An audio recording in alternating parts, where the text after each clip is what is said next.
자료실에 여러분들 오늘 볼 그 대화할 그 영화에 대해서 어떻게 준비를 좀 여러분들 하셨는지 모르겠는데 영화 보셨습니까? 영화 16분짜리 그 부뉴엘의 영화 운페로 본 사람 많지 않네요. 그러면 16분밖에 안 되니까 같이 나중에 시청을 하는 방향으로 하겠습니다. 자, 영화를 보기 전에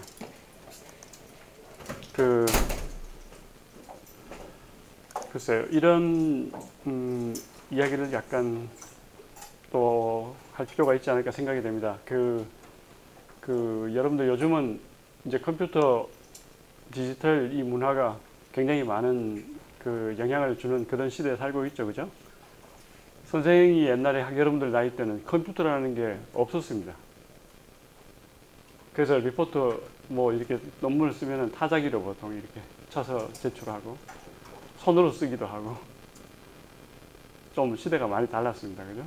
근데 이제 어느 순간부터 컴퓨터를 사용하더니만은 나중에는 이제 인터넷 시대가 오고 그 다음 새로운 매체들이 많이 나오고 그러다 보니까 과거에는 이제 그 책으로만 공부하다가 이제는 다른 여러 가지 매체로 같이 공부하는 그런 시대가 왔습니다. 그러다 보니까 더 효과적인 어떤 그런 소통 방식이 자꾸 발전을 하게 되고 해서 더 효과적으로 지금 좋은 시대에 살고 있습니다. 그래서 이제 우리 영화라는 것도 과거에 어떤 지금 여러분들 이제 보시면 알겠지만 과거에 생각하던 영화, 부뉴엘의 영화 같은 경우에는 100년 전 영화입니다. 그때부터 사실은 영화 자체는 그 이전부터 나왔다고 할 수 있겠지만 본격적으로 이제 대중화된 사회 속에서 발전을 한 그 영화의 역사 이야기를 볼 때는 한 100년 정도 될 겁니다. 그죠? 100년. 그래서 그 영화라는 개념도 많이 다릅니다. 영화가 관객들한테 어떻게 다가오냐. 요즘은 사실은 옛날 영화하고 많이 다를 겁니다. 옛날 영화는 좀 흑백 영화고 뭔가 평면적인 분위기가 있다면 이제는 굉장히 입체적으로 많이 발전하고 있고 굉장히 많은 효과도 주려고 노력을 많이 하고 있고 그래서 근데 사실은 또 그런 영상뿐만 아니라 어떤 뭐 요즘은 새로운 개념들이 많죠. 홀로그램이라는 것도 있고 그 다음 또 뭡니까 우리 그 안경 쓰고 이렇게 보는 그런 AR 그 다음 VR MR이라고도 뭐 이야기하고 여러 가지 용어로 이제 이야기를 하는데 그런 것들이 있는가 하면은 또 이런 스포츠도 옛날 그 클래시컬한 그 스포츠 그냥 몸으로 막 이렇게 하는 것을 관중들이 가서 보고 즐기고 하던 스포츠가 새로운 e스포츠 형식으로 이제 발전을 해 나가고 있죠. 그죠? 그러다 보면은 이 모든 이 커뮤니케이션의 방식이 조금씩 이제 변화하고 있습니다. 그래서 신경을 써야 될 요소가 몇 가지 기본적으로 이제 있다고 생각이 되고 또 그걸 이제 한번 정리를 해봤는데 그게 이런 개념이라고 생각을 하면 될 것 같습니다.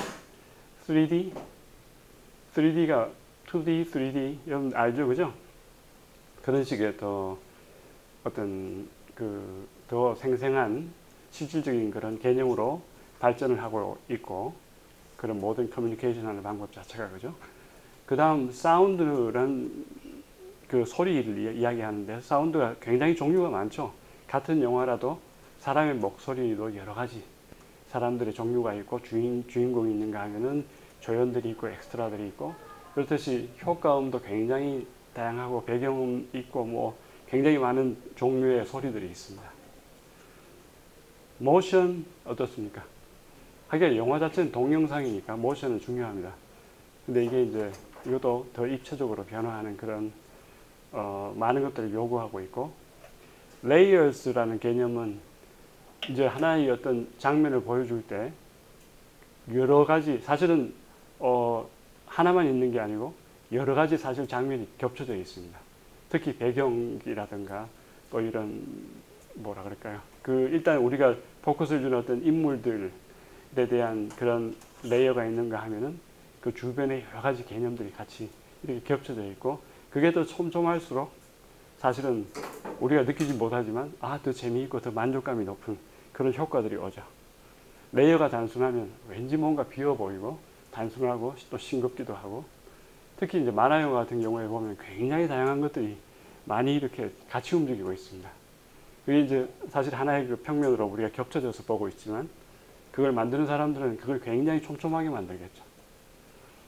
그 다음 인터액션이라는 건 그대로 이제는 하나의 그 뭔가 작품을 만들어서 보여주기만 하는 게 아니고, 효과적으로 독자들의 그런 반응을 같이 인터랙티브한 그런 관계 속에서 계속 상호작용하는 그런 방법으로 이제 서로 몰입이 돼가는 그런 기술이 점점 또 발전해 나가고 있습니다.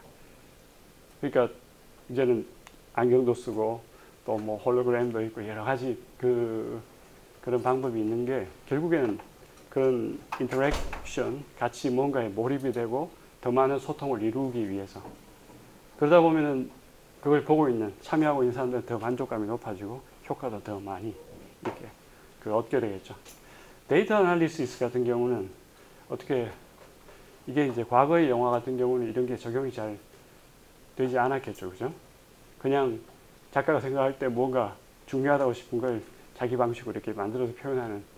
근데 그런 경험들이 자꾸 쌓일수록 이제 과거의 어떤 많은 데이터들, 그걸 가지고 새로운, 이렇게 하니까 더 재미가 있고, 이렇게 하니까 이런 효과가 나오고, 더 많은 관중들이 이런 걸 요구하고 있다. 이런 데이터를 가지고 그걸 기반으로 모든 걸 다시 이제 만들고 있죠. 결국에는 상업성하고 굉장히 연관성이 깊습니다. 이게 굉장히 지금 총체적으로 잘 연결이 돼서 움직이고 있는 게 e스포츠라고 생각하시면 됩니다. e스포츠에 그 관계된 예산이라는 건 어마어마하죠. 그나마 클래시컬한 그 스포츠, 그 NBA라든가 슈퍼볼이라든가 미국의 그런 여러 가지 스포츠를 거의 다 합친 것만한 그런 규모로 발전하고 있습니다. 그보다 더 앞으로 커질 가능성이 높은 거죠. 그래서 이런 것들을 이제 하나의 그 소통 방식, 또 특히 영화를 만드는 과정에 이걸 다 사용을 해서 좀 신경을 써서 만든다면 좋은 작품이 될 가능성이 높습니다. 여러분들 나중에 팀 프로젝트로 뭔가를 만들게 되죠. 그죠? 영화. 이런 것들을 다 조금씩 신경을 쓸 필요가 있다는 거죠. 그러면 왠지 재미가 있고, 왠지 매력적이고, 더 뭔가 이게 그 어필이 되는 그 감도가 더 섬세하다, 이렇게 생각을 할 수 있을 것 같습니다. 자, 혹시 질문이 없으면 우리 오늘 이야기하기로 한 그 영화를 잠깐 보기로 하겠습니다. 16분밖에 안 되니까 영화를 같이 볼 텐데, 이게 영화를 통해서 작가가 하고자 하는 이야기가 뭘까? 한번 여러분들 나중에 이야기를 선생한테 해주기 바랍니다. 알겠죠?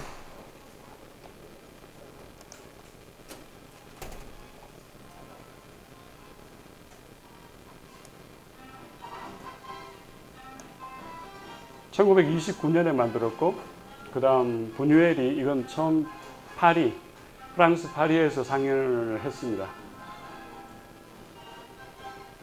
부뉴엘은 스페인 사람이고, 그 바르셀로나, 젊은 시절에 바르셀로나, 마드리드 이런 곳에서 많이 또 활동을 하다가 이제 전쟁이 있죠. 시민 전쟁이 벌어져서 프랑스 쪽으로 가고, 나중에는 이제 미국으로 가게 됩니다. 나중에 또 이야기를 하고, 지금 출연하는 사람들 보면은 살바도르 달리도 여기 출연을 했습니다.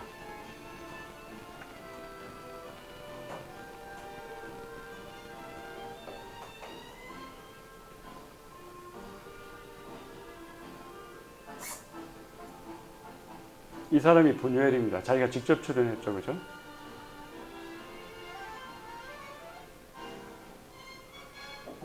초현실주의에 입각한 그런 그 방법으로 만든 영화다, 이렇게 생각하면 될 것 같습니다.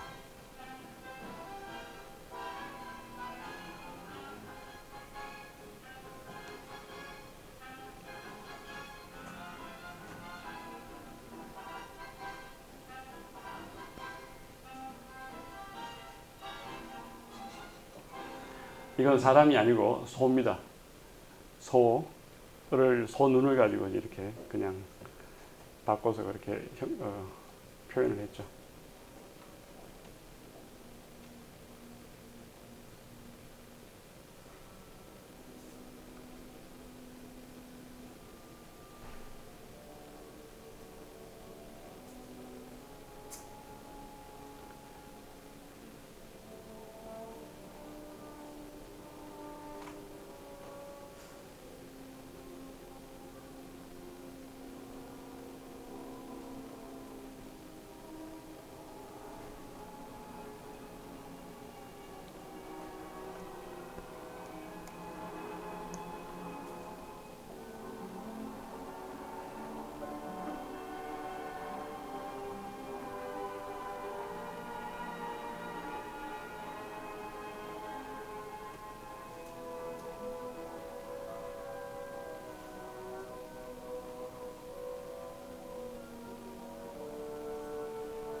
이 중 한 명이 살바도르 달리라고 합니다. 출연했죠, 직접.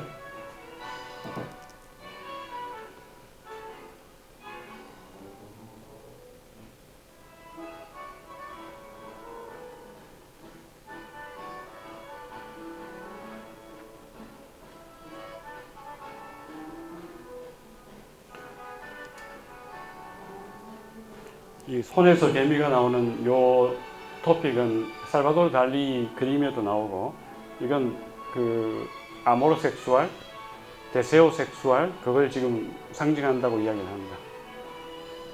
이 많은 부분들이 살바도르 달리가 지금 이걸 기획을 해서 이렇게 서로 조합을 한 거죠.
어떻게 감명 깊게 봤습니까? 자,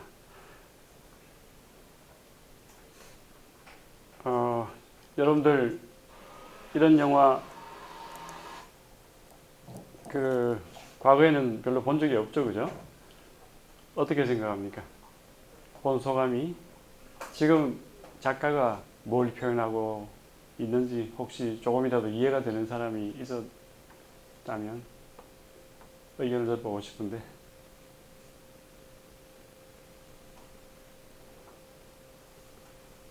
뭘 이야기하는 걸까요? 여러분들 이해가 되는 어떤 부분이 조금이라도 있었습니까?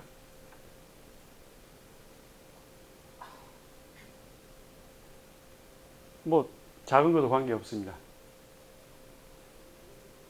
몇 가지는 있죠, 그죠? 남녀에 관한 이야기인 것 같고, 그 좀 에로스적 사랑에 대한 이야기인 것 같기도 하고. 근데 갑자기 이상한 사람들이 나오고 옷도 이상하게 입고 또 뭔가 좀 장면이 지속되는 듯 하다가 배경이 바뀌어버리고, 그래서 지금 굉장히 혼란스럽죠. 혼란스럽다. 그거는 우리가 이야기를 할 수 있을 것 같고, 그 다음 배경이 막 자주 바뀌고 이런 경우는 꿈속에서나 가능한 그런 거겠죠. 그죠? 꿈속에서 여러분들 갑자기 사람이 바뀌고 배경이 바뀌고 이런 경험들이 있을 수 있는데, 그게 결국 그 슈레얼리즘, 그 초현실주의, 다시 이야기해서 레알리스모, 수레알리스모, 그렇게 우리가 이렇게 바꾼다면, 그 양분에서 그 이야기를 한다면은, 그 레알리스모는 과거에 그 어떤 그 피지컬한 세계, 물리적인 세계에 대한 하나의 어떤 그 현상에 대한 묘사라고 한다면은, 결국엔 그 물리적인, 다시 얘기해서 유물론적인 그런 세계에 대해서 이야기를 하는 거죠, 그죠? 근데 지금 슈레얼리즘은 의식, 무의식 속의 세계입니다. 꿈 속의 세계. 그러니까 질서가 뭔가 있긴 있을 텐데 이걸 말로 표현하기가 힘들고, 그 다음 물리적인 세계, 지금 우리가 살고 있는 이런 어떤 논리적인, 우리가 또 보고 있는 이런 여러 가지를 가지고 이야기하기에는 많은 무리가, 많은 한계가 있습니다. 그래서 지금, 그래서 여러분들 의견을 한번 들어보고 싶은데 어떻게 생각하는지, 혹시 의견이 있는 사람이 있을까요? 예. 저는 이미지를 보여주는 거는 좀 불편하게 생각합니다. 네. 네. 이제 성에서 비비가 나는 같은 경우는 이제 나중에 그 상자를 던져서 외부에 있는 사람을 받고 그 다음에 거기 모여있던 사람들이 퍼지는 모습이 그런 개미의 모습과 좀 유사하게 그렸다고 생각했거든요. 그리고 이제 이미지가 연결되는 방식이라든가 그런 것들이 되게 처음에는 가상인 것처럼 제시가 되면서 나중에는 다시 이렇게 현실 세계로 현실적으로 나타나는 그런 약간 이미지들이 가상에서 현실로 넘어가는 그런 것들을 좀 있었던 것 같습니다. 이미지와 그 어떤 상징성, 이런 걸 굉장히 중요시하는 그런 영화라고 볼 수 있습니다.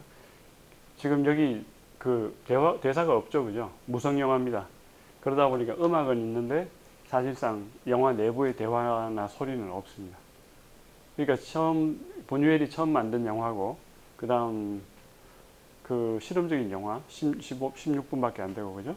그것도 이제 재정적으로 열악한 상황에서 여기저기 막 돈을 빌려서 발휘해서 이걸 만들었다고 합니다. 처음에는 평가가 별로였는데 나중에 워낙 특이하니까 사람들이 또 많이 이렇게 그 좋아했고 그 찬사를 보냈다는 그런 이야기가 있죠.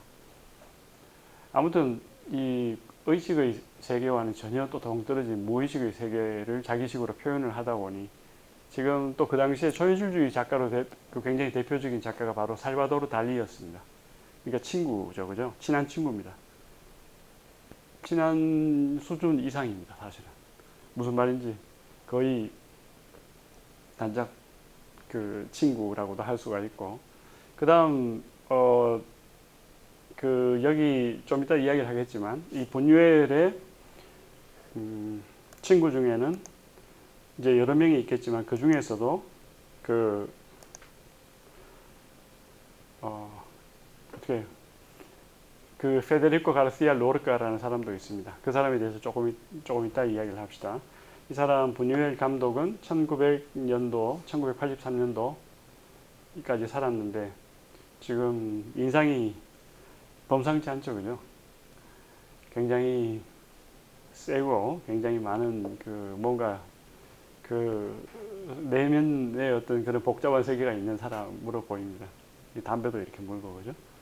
근데 옛날에는 이런 모습이 하나이거든요. 보통 요즘은 담배 이렇게 물고 그 저기 사진 나오면은 비교육적이다 이렇게 해서 이걸 처리를 하기도 하고 하는데 옛날에는 뉴스 하는 텔레비 아나운서 있죠. 그런 사람이 담배를 물고 뉴스하는 경우도 있었습니다.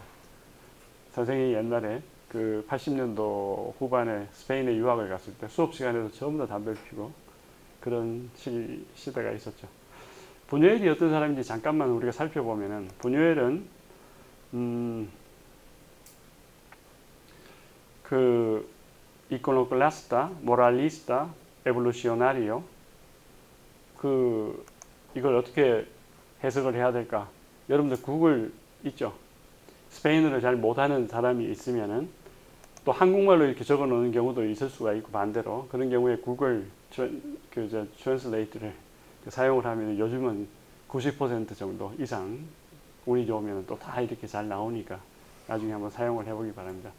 그러니까 어떤 식으로든 과거의 어떤 형태, 전형, 우상 이런 거에 대한 반감이 있습니다.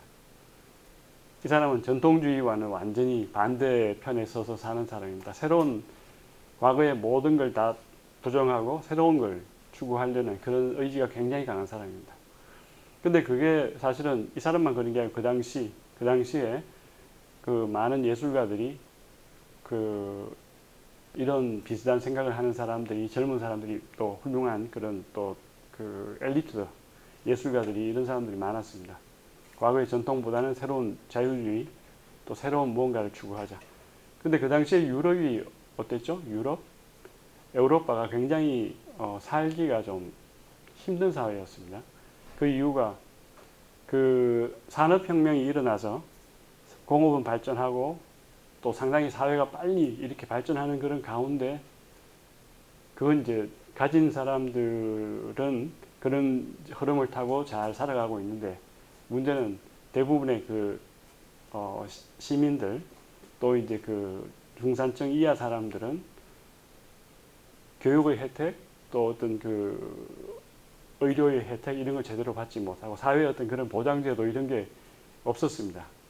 때로는 주민등록 여러분들 그 사회 그 보장 이런 시스템에 이제 편성이 되려면 주민등록 같은 게 필요하죠, 그죠? 그런 망에서 벗어나 있는 사람들도 많았습니다. 그러다 보니까 그런 사람들이 그 발전하는 사회에 참여를 못하고 또 때로는 참여를 해도 하층의 어떤 그런 그 계급에 계속 속하게 되고 그러다 보면 이제 불만이 쌓이게 되겠죠. 그래서 굉장히 그 당시에 폭동도 많고 방화라든가 막 이런 굉장히 좀 복잡한 그런 사회였습니다. 그러다 보니까 그 상황에서 과거의 어떤 전통주의라는 것은 이런 젊은 엘리트들한테 굉장히 부정적으로 새로운 걸 추구해야 된다. 과거의 어떤 그런 보수적인 뭐라 그럴까요? 수도원 중심 또 왕권 중심 그런 부자들 과거의 어떤 지주들의 어떤 그런 시스템에 의해서 사회는 발전할 수가 없다. 이렇게 생각을 하던 시대였습니다. 지금은 좀 다를 겁니다. 그런데 과거에는 그게 워낙 강해서 새로운 걸 추구하자. 그래서 혁명, 막 새로운 도덕주의 이런 것들이 막 이렇게 대두될 때였습니다. 그때 이제 공산주의라는 것도 그때 사실은 나온 거죠, 그죠?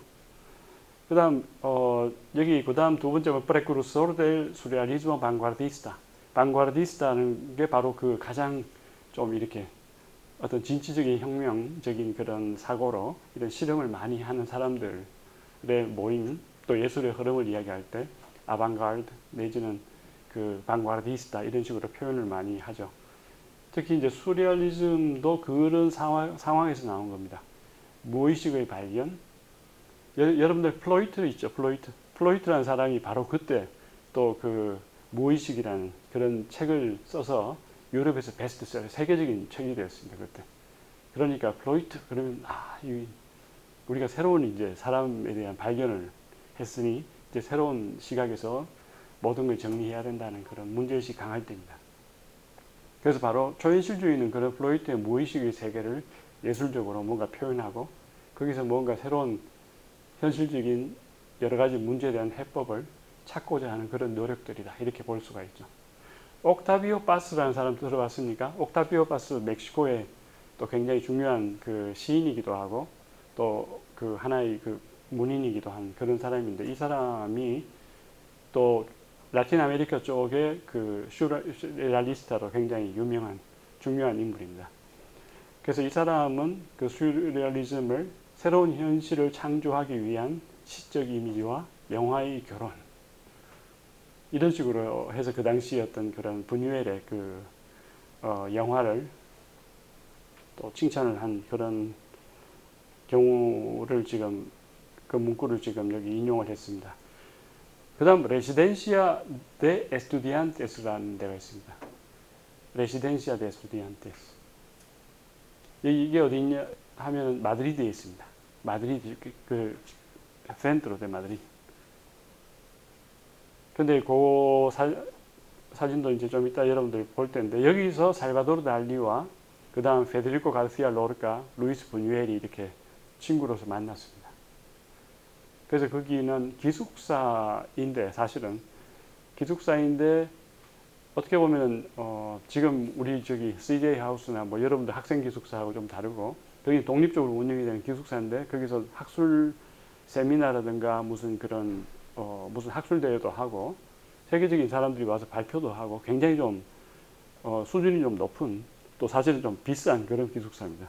막상 가면 학생은 거의 없고 이게 나이가 좀 많은 교수님이라든가 이런 관계에 대해서 이렇게 오는 참여하는 그런 분들이 많이 있죠.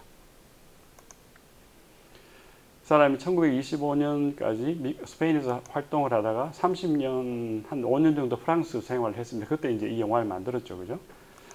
그 다음 또 스페인에 돌아와서 좀 살았는데 스페인에 36년부터 9년까지 3년 동안 1936년부터 39년까지 3년 동안 시민전쟁이 벌어졌죠. 그래서 시민전쟁은 보수파와 군부를 중심으로 한 보수파와 그 프랑코라는 사람이죠. 그죠? 그 다음, 누구죠? 자유주의자들. 바로 이런 새로운 그 신흥 그 엘리트를 중심으로 한 젊은 사람들, 과거 전통에서 벗어나려는 그런 사람들이 서로 많이 중심이 돼서 서로 이분화돼서 싸우는 하나의 그 시민전쟁이었는데 그게 그 군부의 중심은 아무래도 남부라든가 그 마드리드라고 한다면은 자유주의자들의 그 주로 이제 그 좀 물리적인 중심은 바르셀로나 또 바스크 좀 북쪽이었습니다. 그래서 서로 싸워서 정말 많은 사람들이 죽었죠. 슬픈 전쟁이 벌어진 겁니다. 한국에도 6.25 동란이 있었죠. 그죠? 1950년도 또 53년까지 3년 동안 있었는데 좀 비슷한 그런 분위기가 있습니다. 서로 같은 민족끼리 이렇게 총을 겨누고 많은 사람들이 죽고 또 남북 간의 어떤 그런 좀 그런 대립이 있었다는 거. 하여튼 그런 시기에 그 스페인에서 더 이상 살기가 힘들었다고 생각을 해서 그 다음 미국으로 갑니다. 에스타도스 우니도스로 가가지고 뉴욕으로 가죠. 그래서 부뉴엘은 거기서도 영화를 만듭니다. 그래서 거기에서 여러분들 뉴욕에 가면 박물관이 참 많은데 뉴욕에 가면 박물관이 생각보다 굉장히 많다는 기대했던 것 이상으로 많았습니다. 그래서 박물관의 도시라고도 이야기할 만큼 참 재미있는 그런 부분이 있었는데 그 중에서도 모마라고 현대미술관이 있습니다. 미술박물관. 거기에 이 사람이 그 스페니쉬 쪽의 그 섹션에 큐레이터를 했습니다. 그러니까 작은 그 일종의 비세 디렉토르 같은 걸 했죠. 디렉터인데 좀 부관장인데 그쪽 주로 이제 그 스페인 계통 그 문도 히스패닉 쪽의 여러 가지 예술 작품을 큐레이트하는 그 사람이었습니다. 그 다음 이 사람의 후임으로 온 사람이 나중에 살바도르 달리입니다. 이건 이제 야사인데 이 사람들은 살바도르 달리, 페데리코 가르시아 로르카, 루이스 부뉴엘 정말 세 명이 굉장히 친한 친구고 또 사실은 이 사람들이 약간 양성애적인 그런 면이 있습니다. 양성 뭔지 알죠, 그죠? 결혼도 하지만은 남자친구들도 많고 남자친구라는 개념이 좀 이렇게 깊은 관계들 이야기하는 겁니다. 그러니까 이 세 명이 서로 그런 텐션이 강한 그런 상황이었는데 특히 이제 살바도르 달리와 루이스 부뉴엘이 영화를 같이 만들고 친한 관계였죠. 근데 여기 미국에 와서는 이거는 이제 야사를 이야기하는 건데 미국에 이제 뉴욕에 와서는 이 사람들이 서로 헤어집니다. 생활이 힘들고 서로 막 새로운 세계에 가서 이제 고생을 많이 하다 보면은 서로 이제 생각이 좀 달라지고 섭섭함을 느끼게 되고 그래서 보지 않는 사이로 될 수가 있죠, 그죠? 본의 아니게 그런 상황이었다 생각을 하면 됩니다. 가장 그걸 옆에서 본 어떤 분의 코멘트에 따르면 이건 책에는 안 나오는 겁니다. 근데 필라델피아에 선생님이 옛날에 살 때 나이가 좀 있는 교수님이 이제 말씀을 하시기로는 ignacio 가비엘 로페스라는 분인데 그분이 이제 전공자니까 이 루이스 부뉴엘이 애가 아파가지고 이제 병원비가 많이 필요하죠. 이 사람도 돈을 꽤 벌었는데 문제는 그 영화를 만드는데 다 사용을 하는 바람에 이제 예술가들이 주로 그렇죠, 그죠? 그래서 갑자기 애가 아프니까 돈이 필요하니까 살바도르 달리한테 돈 좀 빌려달라고 이야기를 하니까 달리가 거절을 했다고 합니다. 그러니까 굉장히 기분이 많이 상했겠죠. 그래서 두 명이서 의절을 하고 다시는 보지 않았다는 그런 이야기가 있습니다. 그 다음 페데리코 가시아 로르카는 안타깝게도 시민전쟁이 벌어지던 1936년에 그라나다 자기 집 부근에서 보수주의자들한테 처음엔 체포가 되고 못 되더니만 나중에 총살당하게 됩니다. 죽게 됩니다. 그 이유가 보수주의자들이 볼 땐 공산주의라든가 새로운 급진 사고를 하는 자유주의자들이 굉장히 위험한 인물이라고 생각을 했는데 사실은 페데리코 가시아 로르카의 예술을 보면 바로 그런 것들을 다 지금 표현하고 있는 아주 대표적인 예술가가 바로 페데리코 가시아 로르카였습니다. 그래서 보수자들, 군부 세력이 볼 때는 굉장히 좀 마음에 안 드는 그런 사람으로 보였겠죠. 그래서 총살을 했고 하여튼 세 명이서 나중에 뿔뿔이 다 흩어집니다. 그 다음 이 사람이 멕시코로 가서 활동도 하고 61년까지 그 다음 61년 이후는 이제 프랑코가 들어서서 처음에는 굉장히 텐션이 강했는데 그 다음 나중에는 좀 이제 뭐라 그럴까요? 자본주의라든가 서구 여러 나라하고 같이 이렇게 친하게 또 지내려고 노력을 많이 합니다. 그래서 외교적으로 굉장히 좀 부드럽게 이렇게 변화하죠. 그래서 그때 이제 루이스 부뉴엘도 스페인에도 다시 돌아가게 되고 그렇게 살게 됩니다. 그래서 61년 이후는 스페인에 이제 같이 또 다른 곳에 자유롭게 왕래하면서 살았다 이렇게 생각을 하시면 될 것 같고 83년에 이제 까지 잘 또 활동을 하다가 죽었다 이렇게 생각을 하면 될 것 같습니다. 그 당시 20세기를 우리가 잠깐 스페인 사회 역사적인 어떤 배경을 잠깐 살펴보면은 98세대 들어봤습니까, 여러분들? 헤네라시온 98, 98세대. 98세대가 굉장히 의미 깊은 그런 세대입니다. 이 예술가들 또 지식인들의 하나의 모임이다라고도 이야기할 수 있는데 그 98세대는 왜 98세대라고 부르냐면 1898년이 스페인이 가장 치욕적인 패배감에 시달리던 바로 그때 상징적인 해입니다. 그때 마지막 유일하게 남았던 푸에르토리코, 필리핀 이런 식민지들을 다 잃어버린 미국하고 전쟁을 해서 다 잃어버리게 되고 스페인은 과거에 가지고 있었던 여러 가지 식민지들이 더 이상 이제 존재하지 않는 그런 서구의 한 뭐라 그럴까요? 왕이 이제 지배는 하지만 힘이 별로 없는 그런 나라로 전락하게 된다. 이렇게 생각을 하시면 됩니다. 그때 많은 스페인의 역사라든가 어떤 인문학을 공부하는 많은 사람들이 볼 땐 문제가 스페인 사람들이 너무나 지금 패배감과 또 이 자존감이 상한 그런 상태였고 앞으로 이런 식으로 가면은 스페인이라는 나라 정체성 자체가 흔들릴 수도 있다는 그런 위기감이 있었던 그런 해입니다. 그래서 이 사람들이 스페인의 그런 어떤 자존감 회복, 또 스페인의 정체성이 뭔가 이런 걸 다시 생각하게 되고, 뭔가 스페인이라는 나라가 새롭게 되려면 어떤 것이 필요한가 이런 문제의식을 많이 갖고 고민할 때입니다. 그때 이제 그런 시대였다 이렇게 보면 되고, 그 다음 아까 말씀드렸지만 경제 정치가 그 위기가 굉장히 심란한 그런 시대였습니다. 그래서 많은 사람들이 굶주리고 교육 혜택을 볼 수도 없고, 또 사실은 글자를 못 읽는 사람도 사실은 한 30% 됐다 그래요.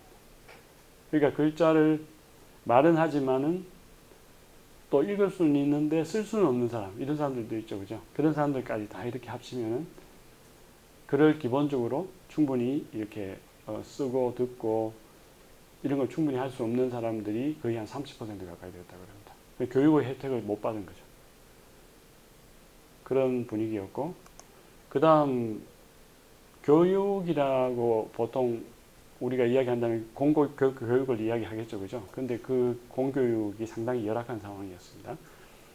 그 중에서도 이제 그나마 그 예수교, 그 신부님들이 가르치는 그런 학교들이 굉장히 좀 그나마 그 어떤 나름대로 어떤 질을 유지를 했다고 볼 수가 있는데, 사실 그런 학교조차도 전반적으로 워낙 수준이, 평균 수준이 낮았습니다. 그래서 대중들은 교육의 혜택을 본다는 게 거의 불가능할 만큼 좀 열악한 시대였고, 근데 이제 일부 유산층들이 있죠. 돈이 많거나 사회 어떤 상류층에 속한 사람들은 아까 여러분들이 보셨지만 그 레시덴시아 데 스튜디안테스 같은 그런 좋은 기관에서 교육을 받을 수가 있었죠. 근데 그런 혜택을 받을 수 있는 사람은 사회 극소수였을 겁니다. 그 다음 1923년에 스페인은 지금 그때 19세기, 20세기 이렇게 오면서 전통적으로 왕이 다스리는 그런 왕국입니다. 그죠? 레이가 있죠. 그죠? 근데 1923년에는 군사 구테타가 일어나서 프리모 데 리베라라는 사람이 군사 구테타를 일으켜가지고 또 왕과 어떤 군사 정권이 같이 그 양립하는, 그 공존하는 그런 좀 특이한 구조의 그런 국가로 한 10년 정도 지속이 됩니다. 그러니까 군사 독재라고 또 볼 수 있죠. 왕도 존재하는 그런 형태였고, 그 다음 31년에는 공화정이 들었습니다. 공화정, 레푸블리카. 공화정은 쉽게 이야기하면 이 스페인 상황에 우리가 바탕을 두고 토대를 두고 쉽게 말씀을 드리면, 왕이 존재하지 않고 일반 사람들이 투표로 뽑은 대통령이나 어떤 대표자가 다스리는 그런 시스템을 말하죠.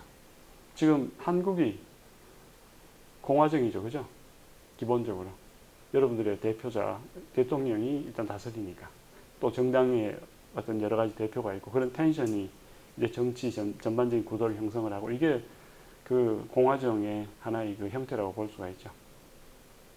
그래서 31년에는 공화정, 이게 사실은 두 번째 공화정입니다. 첫 번째 공화정은 19세기에 있었는데 실패했습니다. 그 다음 두 번째 지금 공화정이 투표에 의해서 지금 이렇게 확립이 됐는데, 그때 이제 왕이 스페인을 떠나버립니다.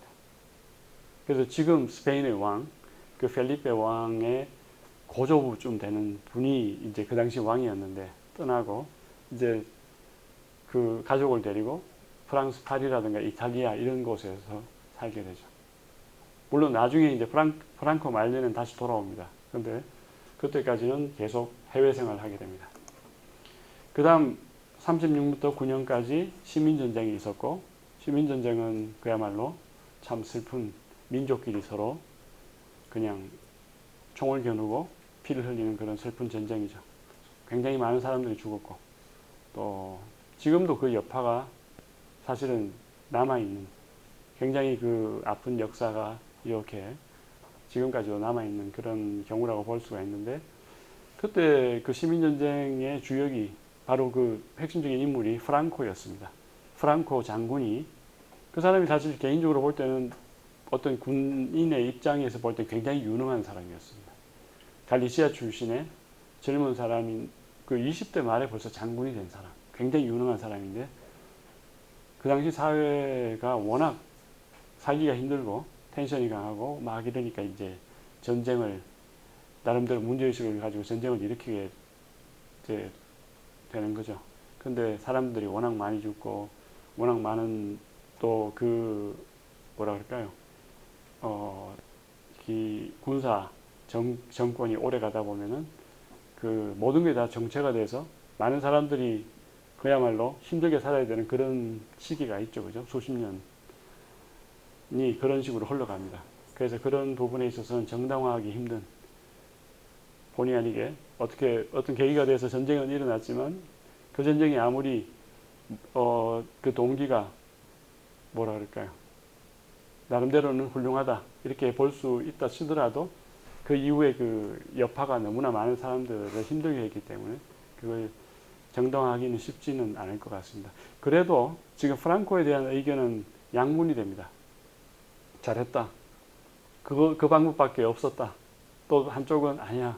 너무 많은 사람들이 힘들게 살았어. 이렇게 볼 수가 있는데 그게 우리나라 대한민국의 그 박정희 대통령 경우를 생각하면 될 것 같습니다.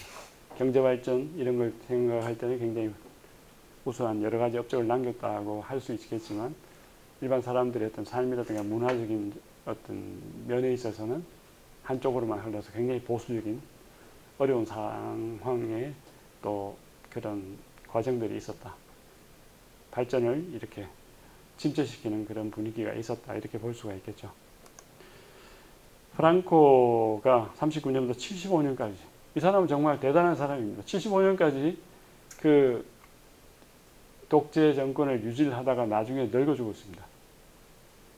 그러니까 그 당시 3대 독재자가 누구였죠? 히틀러와 무솔리니, 그 다음 프랑코였는데 그 두 명은 아주 불행하게 죽었는데 이 사람은 끝까지 스페인 국민들하고 잘 이렇게 또 나름대로 그렇게 살다가 75년에 죽고 나서 그 다음 이 사람이 그나마 잘한 것 중에 하나는 그 민주주의 시스템으로 그게 전환이 될 수 있게 그 준비를 많이 해놨습니다.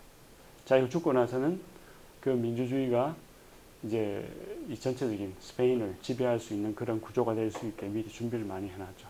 그래서 그 부분은 많은 사람들이 인정을 할 수밖에 없을 것 같습니다. 자, 아무튼 스페인은 20세기에 가장 큰 하나의 그 힘의 대립 구도를 이야기한다면 바로 전통과 어떤 새로운 자유주의 이 두 가지 세력이 이 두 가지 축이 서로 견제를 하고 스페인을 이 텐션에 의해서 스페인이 발전해 나왔다 이렇게 생각하면 될 것 같습니다. 전통이라고 해서 이게 무조건 다 나쁘다. 새롭다고 해서 다 좋다. 이렇게 볼 수는 없는 거죠. 그죠?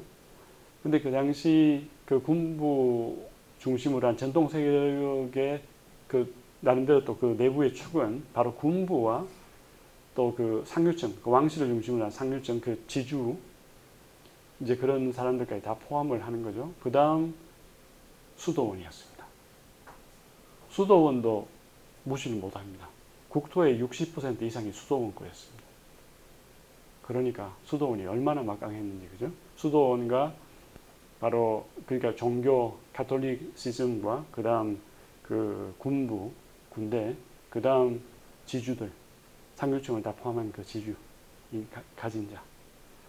스페인 안달루시아 쪽, 우리 마르타가 안달루시아에서 왔는데, 안달루시아가 지금은 많은 크고 작은 부자들이 많겠죠, 그죠? 근데 그 당시는 한 500명 정도가 되는 사람이 그 안달루시아를 다 소유하고 있었습니다. 500명. 안달루시아는 굉장히 큰 땅입니다. 스페인에서 가장 큰 도라고도 할 수 있죠. 그걸 500명이 다 소유하고 있었습니다. 그러면 사실은 그 사람들의 어떤 위력이 얼마나 컸던지 우리가 한번 상상을 해볼 수 있는데 그런 부자 중에 한 명이 또 우리 페데리코 가르시아 로르카 집안이었다. 이렇게 생각을 하면 될 것 같습니다. 근데 그런 지주의 아들이 가장 뭐라 그럴까요? 강한 그 공산주의의 어떤 뭐라 그럴까요? 그런 아이디어, 그런 이론가가 되고 또 예술로 그걸 이제 실현하는 사람이 돼서 갑자기 집에 돌아오니 그 지역에 있던 보수 세력의 또 중심인 그 군부 그들이 볼 때는 굉장히 당황을 많이 하고 그 사람이 되게 미웠을 겁니다. 그죠? 그러다 보니까 그 사람을 잡아서 나중에 총살하게 되죠. 사실은 페데리코 가르시아 로르카는 세계적인 그 연극 극작가고 그 다음 시인이었습니다. 근데 그런 사람이 이제 그만 그 허무하게 그렇게 죽으니 상당히 좀 그런 면에 있어서 우리가 참 역사라는 게 너무 때로는 허무하게 이렇게 흘러간다 이렇게 볼 수도 있겠죠. 트랜슬레이트가 있어서 그냥 그걸 이렇게 선생님 지금 우리 그 실라부스 그 실라부스가 아니고 이게 뭐죠? 이게 그 자료 또 이렇게 나중에 여러분들 이런 거 있죠, 그죠? 한국어로 써놓은 거 이거 그대로 찍어서 구글 트랜슬레이트에 넣으면 스페인어로 잘 나옵니다. 그러니까 너무 이렇게 이걸 혼자 고민하지 말고 기계의 힘을 많이 같이 이용하면 좋을 것 같습니다. 이거는 네. 자, 이건 우리 루이스 부뉴엘의 젊었던 시절의 사진입니다. 되게 날카롭고 이게 아주 카리스마틱한 그런 사진인데 그 당시는 이렇게 그 부잣집 도련님들은 이렇게 입었던 시절이었던 것 같습니다. 여러분들이 그때 태어났었으면 아마 이렇게 옷을 입고 필수 없이 모여 있을 수도 있는 거죠.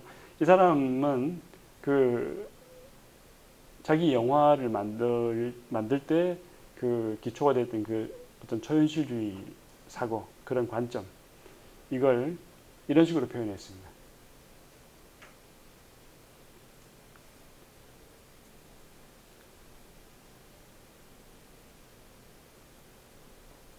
irrational expression 이란 뭡니까? 비이성적인 거. 이성적인 모든 걸 다 이성적이라는 것은 이 사람이 생각할 때는 특히 이제 그 표현에 있어서 전통에 얽매여서 전통적인 어떤 하나의 그 시스템이기 때문에 그런 걸 다 버리고 새로운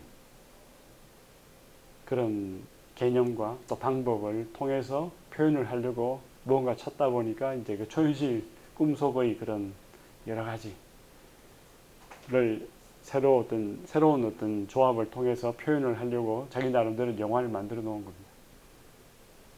어떻게 보면 그 영화를 논리적으로 잘 이해를 해서 설명을 한다는 자체가 이상한 걸지도 모르겠습니다.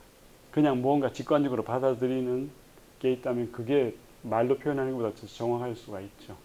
부분적으로는 이야기할 수 있을 겁니다. 어떤 남녀 간의 사랑이라는 게 있었던 것 같고 그 다음 어떤 사람이 이 사람들과 동일 인물이 이런 식으로 저런 식으로 나오는 걸 보면은 뭔가 무의식적인 그런 여러 가지의 한 사람 내면에 존재하는 여러 가능성이 있죠. 그런 걸 지금 표현하고 있을 것 같기도 하고 그 다음 남녀 간의 사랑 중에는 그런 좀 에로스적인 그런 육체적인 그런 거에 대한 표현도 있고 개미 막 이렇게 나오는 거 있죠. 그죠? 그 다음 그 해골 나비 등에 나오는 그 해골 같은 경우는 어떤 좀 그 죽음을 향해서 막 이렇게 돌진하는 그런 그 에로스적인 사랑을 표현할 때 주로 써먹던 그런 하나의 그 소재인 것 같은데 그건 살바도르 달리 작품에서 여러 번 나온 겁니다.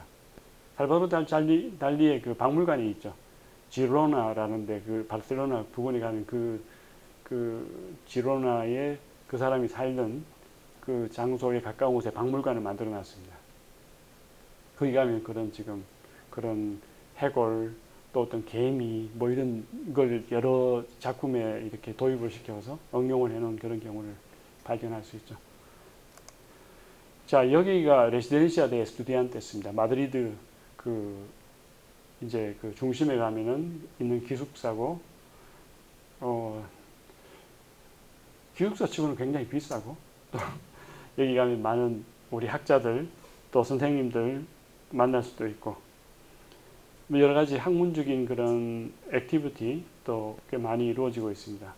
그 당시 이제 요건 사실 나이가 좀 더 되어서 찍은 사진인데 살바도르 달리, 루이스 부뉴엘, 페데리코 가르시아 로르카 이렇게 자기들끼리 이렇게 친한 친구들하고 이렇게 찍은 사진인데 어깨동무도 하고 이렇게 서로 가까이 있는 게 좀 약간 범상치 않죠, 그죠? 뭔가 관계가 단순히 친구 이상인 것 같습니다. 그다음 이건 다른 사진인데 여기 보면은 페데리코 가르시아 로르카, 루이스 부뉴엘 있죠. 이건 나이가 좀 더 들어서 1935년이나 6년 가까이 돼서 찍은 사진이 아닌가 이렇게 생각이 됩니다. 그 영화하고 관련된 사람들이 여기 뭐 출연한 사람들은 일부겠지만 그런 사진이 아닌가 이렇게 생각이 됩니다. 하여튼 그 시기 1930년, 36년 그 사이에 찍은 사진이다 이렇게 생각하면 될 것 같습니다. 자, 한번 이 정리를 해볼까요? 16분짜리 부뉴엘의 첫 영화 Primera película de Luis Buñuel. 그 16분밖에 되지 않고 그 다음 이건 내면의 세계, 욕망 이런 개념들을 다룬다. 그러니까 어떤 논리적인 어떤 뭔가 딱 정리된 의미를 다룬다기보다는 사람 내면에 존재하는 강한 어떤 뭐라 그럴까요 이게 그 어떤 에너지, 그죠? 욕망 이런 걸 다룬다 이렇게 생각하면 될 것 같습니다. 그 다음 플로이트적인 그 시각, 그 당시 그 20세기 초에 유럽에서 베스트셀러가 바로 그 무의식의 세계, 정신분석이죠. 정신분석. 그 플로이트 그 책이 그 당시에 굉장히 유명한 하나의 그 베스트셀러였고 또 많은 사람들이 그런 그 플로이트적인 시각에 입각해서 예술이라든가 어떤 학문적인 것들을 많이 추구했던 그런 시기였다고 볼 수 있습니다. 그 다음 이 초현실주의라는 개념을 이야기할 때 그 연극하고 관련된 앙드레 브루똥이라는 그런 그 연극계의 또 그 예술평론가를 우리가 생각을 할 수 있고 그 다음 또 다른 시각에서 볼 때는 좀 예술적인 사조만을 가지고 이야기할 때 아방가르드적인 어떤 그런 표현법이 많이 적용이 되고 있다 이렇게 볼 수 있습니다. 아방가르드라는 건 뭡니까? 전쟁이 일어나면 최전선에 있는 사람들 있죠. 제일 앞에 가는 사람들. 총알바지. 바로 그런 사람들입니다. 그래서 이 사람들은 굉장히 그 예술적인 그 실험이 과격하고 직접적이고 과거의 전통에 있었던 걸 완전히 그냥 무시하고 새로운 걸 막 과감하게 이렇게 추구하던 그런 첫 번째 가장 앞서 가던 사람들 자칭 아방가르드 그 전위부대 이런 자기들을 그런 식으로 하나의 그 그룹화 시켜서 불렀죠. 그죠? 그 전통과 사회 관습에 대한 저항, 또 진보에 대한 갈망, 또 부르주아 뭐랄까 산업혁명이 막 일어날 때 일부 상류층 이외엔 모두 힘들게 살던 그런 사회적인 어떤 그런 부조리 그런 거에 대한 하나의 그 비평. 또 지금 여기 그 설명은 아직 안 됐지만 언론이라는 거 있죠. 언론이 정당하지 않고 어떤 한쪽 막 이렇게 그 어떤 기업이라든가 어떤 부자 어떤 지식 어떤 그것도 어떤 일부 급진파라든가 아니면 보수파 이런 데 매수가 되어 가지고 그냥 정당하지 못한 그런 언론을 많이 이렇게 흘리는 그런 것에 대한 반감, 언론에 대한 비판 이런 게 있습니다. 여기 부패한 언론, 그 다음 우매한 그걸 판단할 수 없는 그런 판단 능력이 없는 대중에 대한 또 비판이 동시에 되고 있다. 어떻게 보면 너희들 이거 이해 못하지? 난 이거 이해를 해서 지금 이렇게 보여주고 있는데 무슨 말인지 알겠죠? 그죠? 그러므로 해서 뭔가 스스로 한번 또 돌아보게 만드는 그런 부분이 있다고 볼 수 있습니다. 이건 스스로 자기들끼리 이야기를 하는 겁니다. 우리 법칙은 간단하다. 이성적인 설명이 가능한 모든 사고와 그 이미지를 거부하고 비이성적인 세계를 향해 마음의 문을 열고 설명하려고 애쓰지 않고 논리적인 설명을 거부하는 겁니다. 그냥 우리는 새로운 그런 놀라운 이미지를 지키고 이렇게 표현할 뿐이다. 이제 이게 하나의 그 사람들의 뭐라 그럴까요? 하나의 그 하나의 좌우명 같은 거죠. 그 당시 영화를 만들 때 이런 생각에서 만들었다고 보면 될 것 같습니다. 영화를 보고 멋있게 해석을 한다면 그건 오히려 그게 정확하지 않을 가능성이 높습니다. 아니면 굉장히 편협적으로 해석이 되거나 굉장히 이건 복합적으로 비논리적으로 비성적으로 이렇게 뭔가 보여주려고 하는 그런 하나의 작품이다. 그렇게 생각하는 게 더 정확하지 않을까 생각이 됩니다. 네. 대략 이렇게 정리를 할 수 있을 것 같은데 여러분들 혹시 질문이 있습니까? 루이스 부뉴엘은 이 후에는 다시 그 유성 영화도 많이 만들었습니다. 대화도 나오고 여러 영화를 멕시코에서도 만들고 미국에서도 또 스페인에서도 나중에 만들고 했는데 첫 영화인 만큼 좀 어떻게 보면 실패작이라고도 할 수 있겠지만 실험적이고 어떻게 보면 더 신선하고 이 사람의 예술론을 적나라하게 우리가 관찰할 수 있는 하나의 그 작품이 아닌가 생각이 됩니다. 네. 일단은 우리 수업은 여기까지 진행을 할 건데 혹시 질문이 있으면 해주기 바랍니다. 질문. 자, 다음 시간부터는 좀 더 여러분들이 이해하기가 쉬운 영화를 이제 보여줄 겁니다. 포르투나타 가신다인데 포르투나타 가신다는 그 TV 시리즈물로 이렇게 그 한 10주, 10시간 정도, 10주가 아니고 그러니까 10번에 걸쳐서 일주일에 뭐 한 2번씩, 2시간씩 해서 이렇게 보여주는 그런 시리즈물 있죠. 한국에서도 있죠. 그죠? 그런 식으로 이제 그 스페인의 우리 한국으로 치면 KBS 같은 데서 만든 영화입니다. 그 영화가 마침 또 선생이 유학을 갔을 때 그때 80년도 말에 그 TV에서 나왔습니다.